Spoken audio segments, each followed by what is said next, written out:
From the moment I walked in the door, I was confronted by tough questions that we are bombarded with on a daily basis. Look, at the beginning, everyone has a right to be skeptical, but you cannot just continue being skeptical. We need to be accessible to answer hard questions with dignity, with science, and with a smile. I think society recognizes that there is opportunity today to help 1 billion smokers to hopefully address the problem of smoking.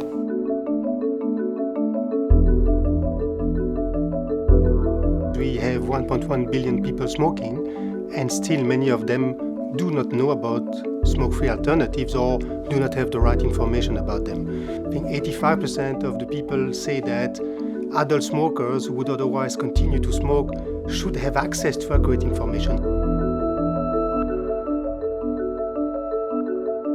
As a scientist, I find that really frustrating because data is data. Science is a science, it's a fact-based discipline.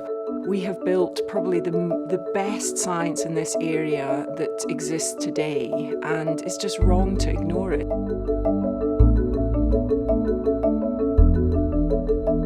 Most importantly, we need the help from the regulators because the credibility of some of these products will be set by the regulator. So harm reduction is not something we can build on our own.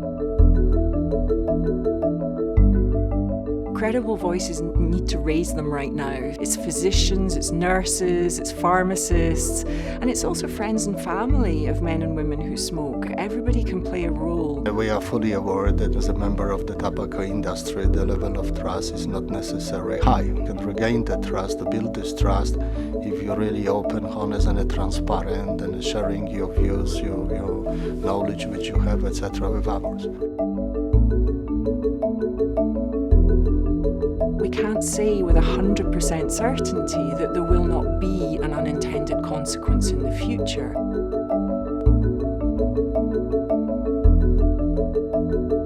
But what we have to do is balance up the weight of evidence. All of that evidence points in the direction that switching to these products is a much better choice than continuing to use cigarettes. It's absolutely clear. What really does upset me is when superficial analysis is done, when we jump immediately to conclusions. Every smoker should know that these alternatives exist and get the appropriate and accurate information about them. Big is one of those adjectives which has this, emotional load, right? And usually, unfortunately, it has very negative connotation. If big, in terms of big business, doesn't jump in to solve the problems of giving people better choices won't exist. To participate to something which is such a huge change for 1.1 billion people, you need a lot of efforts, you need a lot of investments, and it cannot be done by one single individual. I actually believe the best way to unsmoke the planet is to have the power of big tobacco, big Philip Morris, behind me so I can actually have the resources to fight for change.